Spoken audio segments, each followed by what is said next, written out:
Praise the Lord. Greetings to you all in the matchless name of our Lord and dear Savior Jesus Christ. I hope you are all doing great this day. యోబు జీవితం మనం చూసినట్టయితే యోబు కూడా తన జీవితంలో అన్నీ కోల్పోతాడు కదా.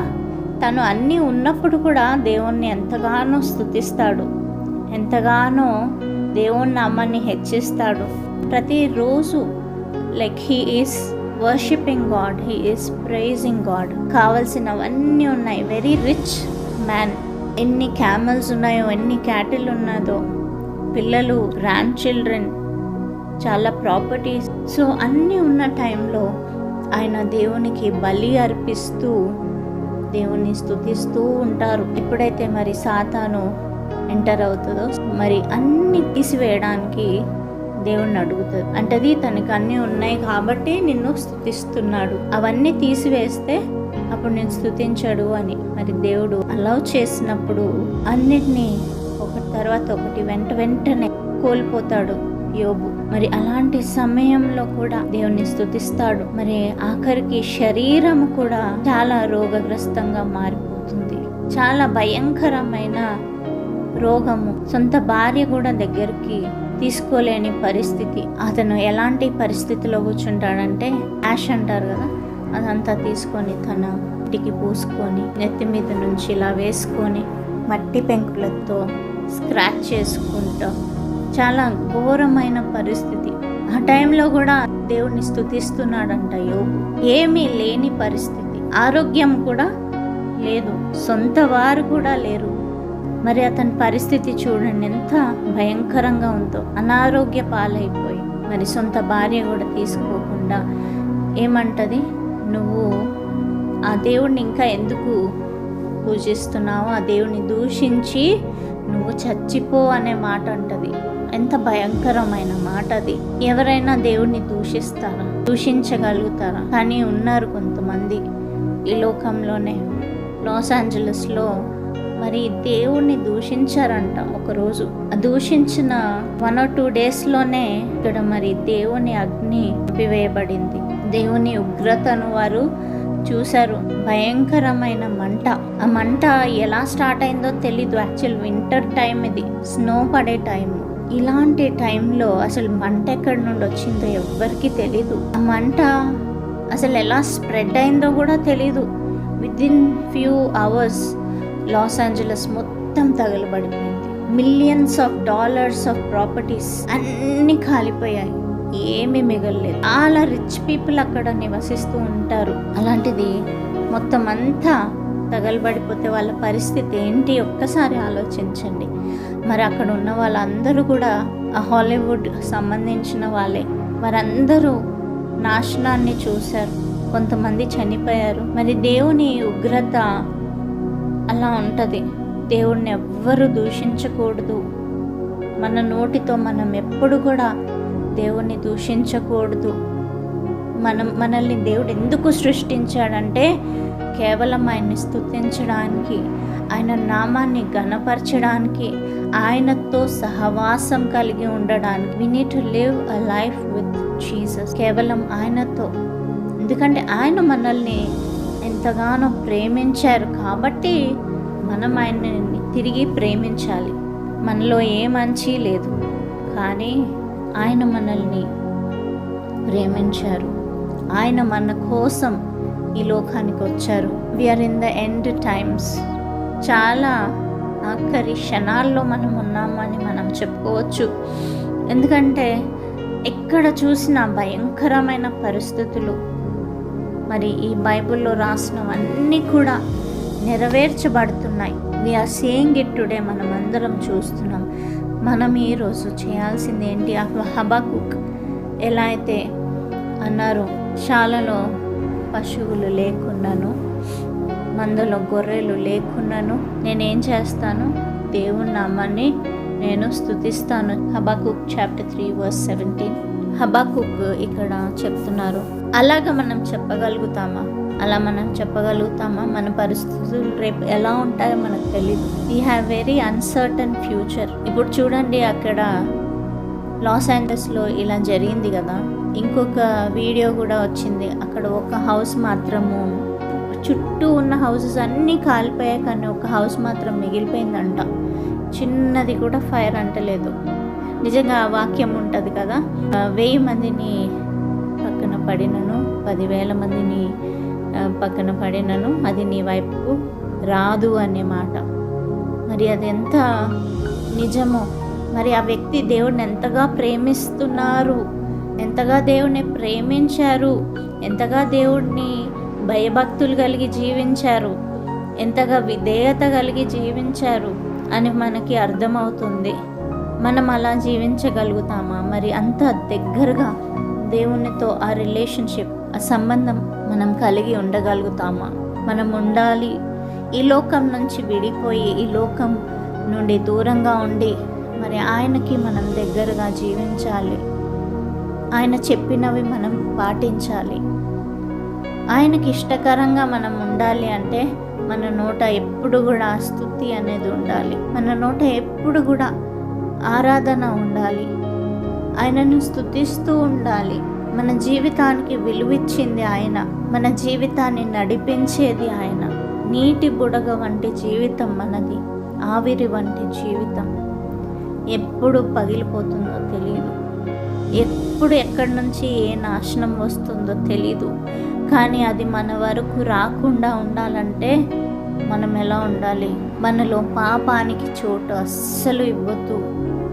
మరి దుష్టుడు పడగొట్టడానికే చూస్తాడు, దేవునికి దగ్గర అవుతున్న వారిని పడగొట్టడానికే చూస్తాడు. మనం పరలోకానికి వెళ్ళడం దుష్టునికి ఇష్టం లేదు కదా, నరకాగ్నిలోనికి తీసివేయడానికి దాని ప్రయత్నం. అయితే మనం దుష్టుడికి చోటు ఇవ్వకుండా దినదినము మనం మనల్ని పరీక్షించుకుంటూ, మనము పాపం అంటే ఏదో పెద్ద ఇది అని కాదు, పెద్ద పాపం చిన్న పాపం ఏం కాదు. మన నోటితో ఒక దూషణ మాట కూడా అది పాపమే. ఇతరులను మోహపు చూపుతో చూడడం కూడా ఒక పాపమే. It is return in the Bible. ఎవరైనా ఒక దగ్గర లేనప్పుడు వారి గురించి మాట్లాడడం కూడా పాపమే. చిన్న చిన్న వాటి కోసం మనం ఎక్కడ మిస్ అవుతున్నాము, ఏదైనా తప్పు చేసినప్పుడు వెంటనే వెళ్ళి మోకాళ్ళ మీద పడి మనం ఆ దేవుణ్ణి ప్రాధేయపడతాము, క్షమాపణ అడుగుదాము. ప్రభువా, ఈరోజు నేను ఈ పాపపు మాటలు నేను మాట్లాడాను, పాపపు క్రియలు నేను చేశాను, నన్ను క్షమించు, నేను మరలా ఇలా చేయకుండా అన్నట్లు సహాయం చేయి అని అడుగుదాం. పరిశుద్ధాత్మ సహాయం ఇప్పుడు కూడా మనకు తోడై ఉండాలి. పరిశుద్ధాత్మే మనల్ని నడిపిస్తుంది, ఇంకెవ్వరు కూడా మనకి సహాయం రారు. దేవుడు పంపించింది పరిశుద్ధాత్మను అందుకే, ప్రతి సమయం మనతో ఉండడానికి. కానీ ఎక్కడైతే పాపం ఉంటుందో ఆయన ఉండడు. కాబట్టి మన హృదయాల్ని శుద్ధపరచుకొని పెట్టినప్పుడే ఆయన మనలో నివసిస్తారు. ఈ లోకంలో చాలా ఫాల్స్ టీచింగ్స్ వచ్చేసాయి. వాక్యము తక్కువ చెప్తున్నారు, వాళ్ళకి నచ్చినట్టు ఎక్కువ చెప్పుకుంటున్నారు. అది మనీ గురించి కావచ్చు, ఇలా ఆశీర్వదించబడతారు, ఇలాగా ఇదవుతుంది, మీరు ఇలా చేస్తే ఇదవుతుంది. లేదా మిరకల్స్ మీద ఫోకస్ అయిపోయింది, డబ్బు మీద ఫోకస్ అయిపోయింది, బ్లెస్సింగ్స్ మీద ఫోకస్ అయిపోయింది, లేదా రకరకాలైన బోధలు వచ్చేసాయి. అవన్నిటి నుండి మనం దూరంగా ఉండడానికి మనకు వాక్యమే సహాయం. వాక్యం చదివితేనే మనకు తెలుస్తుంది ఏంటి. ప్రాఫెసీస్ వెనకాల కూడా పరిగెత్తకుండా దేవునితో సహవాసమే మనకు దేవుని మాటను మనకు తెలియపరుస్తుంది. చూడండి, ఏలియా ప్రవక్త మరి దేవుని ముందు ఎల్లప్పుడూ నిల్చుండే వ్యక్తి, దేవునితో సంబంధం కలిగిన వ్యక్తి. అందుకే దేవుడు ఆయనతో మాట్లాడారు, అందుకే అన్నీ చెప్పేవారు దేవుడు ఆయనకి కదా. మనం కూడా దేవుడి నుంచి ఏదైనా వినాలంటే మనం ఎక్కడున్నా కూడా మన ధ్యాస అంతా యేసయ్య మీద ఉండాలి. ఆ సహవాసాన్ని కోల్పోవద్దు.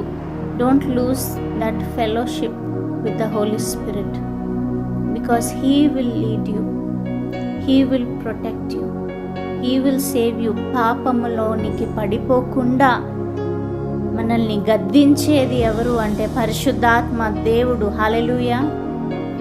మరి ఆ సహవాసాన్ని కోల్పోవద్దు. చేయొద్దు. ఆయనతోనే నడవండి. Be with him all the time. ఎక్కడున్నా కూడా, ఫ్రెండ్స్తో ఉన్నా కూడా మన మనసంతా ఆయనతోనే ఉండాలి. లోకంలో పడిపోయినప్పుడు, ఈ లోకంలో ఉన్న సంతోషాలకి అట్రాక్ట్ అయిపోయినప్పుడు మనం ఆయనకు దూరం అయిపోతాం. కానీ అలాగా దూరం అవ్వకుండా మన మనసు ఆయనతోనే మాట్లాడుతూ ఉండాలి, సహవాసం చేస్తూ ఉండాలి. ఒక పని చేసే ముందు అడగాలి, ప్రభా నేను ఇది చేయనా వద్దా. ప్రతిదానికి ఆయన పర్మిషన్ తీసుకోవడం మనం నేర్చుకోవాలి. ఒక ఫ్రెండ్తో మనం ఎలా మాట్లాడతాము, అలాగా ఆయనతో సహవాసం కలిగి ఉంటే మనం ఎప్పుడు కూడా పడిపోము. కానీ మనం వినాలి. పరిశుద్ధాత్మ దేవుడు చెప్పేది ఏంటి అంటే అది వినాలి. మనం అది చేయడానికి మనం రెడీ అవ్వాలి. విని వదిలేయడం కాదు. విని వదిలేసి నాకు నచ్చింది నేను చేసుకోవడం కాదు.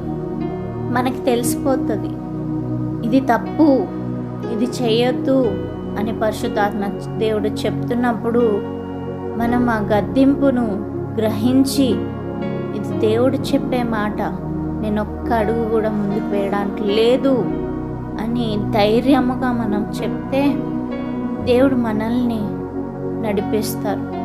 ఆయనే మనల్ని కాపాడుతారు. మరి ఎలాంటి పరిస్థితి అయినా ఆయనని స్తుతిద్దాం. సో మనం ఎలాంటి పరిస్థితి అయినా కూడా మనం ఆయనని స్తుతించాలి. మనం రాబో శ్రమలకు కూడా మనం రెడీగా ఉండాలి. ఎలాంటి పరిస్థితులు వస్తాయో మనకైతే తెలీదు. చాలా భయంకరమైన పరిస్థితులు రాబోతున్నాయి. సో వాటన్నిటికీ మనం సిద్ధపడి ఉండాలి. ఎస్పెషలీ మరి దేవుడు రెండో రాకడ టైంలో మనం సిద్ధముగా ఉండాలి. మన హృదయాల్ని మనం సిద్ధపరచుకోవాలి. ఆయన రాకడ కొరకు మన హృదయాల్ని మనం నూతనపరచుకోవాలి. మనలో ఏ మాలిన్యము కూడా ఉండడానికి వీల్లేదు. We need to clear it off and we need to wait for the Lord. ప్రతి దినము, ప్రతి సమయము, ప్రతి క్షణము ఆయన రాకడ కొరకు మనం ఎదురు చూద్దాము. ఎలాంటి మాలిన్యము అంటే ఇతరులను చూసిన జెలస్ ఫీల్ అవ్వడము, లేదా పాపపు క్రియలు, పాపపు మాటలు, దూషించే మాటలు, వ్యర్థమైన మాటలు, లేదా ఇతరుల అగెన్స్ట్గా కీడు ప్లాన్ చేయడం, ఇంకా చాలా ఉన్నాయి కదా. ఏవి కూడా మనలో ఉండకూడదు. గర్వము కూడా పాపమే. దేవుడు మనల్ని ఆయన పోలి సృష్టించారు. ఆయన వలె మనం జీవించాలి. ఆయనలాగా మనం జీవించాలి. మన జీవితంలో నుండి వెలుగు అనేది ఇతరులు చూడాలి, అన్యులు చూడాలి, చూసి తెలుసుకోవాలి, నేర్చుకోవాలి, దేవుని గురించి తెలుసుకోవాలి. ఆమేన్, హల్లెలూయా. మనలో నుండి ఆ జ్యోతి ప్రకాశిస్తున్నప్పుడే మరి ఇతరులు చూస్తారు, ఆ దేవుడు ఎవరని తెలుసుకుంటారు. మనం ఎల్లప్పుడూ సంతోషంగా ఉండాలి. బాధ అయినా, సుఖమైనా, ఎలాంటి పరిస్థితి అయినా మరి మనం ఆయనను స్తుతిస్తూ ఉండాలి. మరి బాధకరమైన పరిస్థితులు కూడా మార్చగలిగే శక్తివంతమైన దేవుడు ఆయన. ఆమేన్, హల్లెలూయా. మరి దేవుడి కొద్ది మాటలు దీవించి మన జీవితంలో వేరుపారి ఫలించడానికి సహాయం దయచేయునుగాక. ఆమేన్.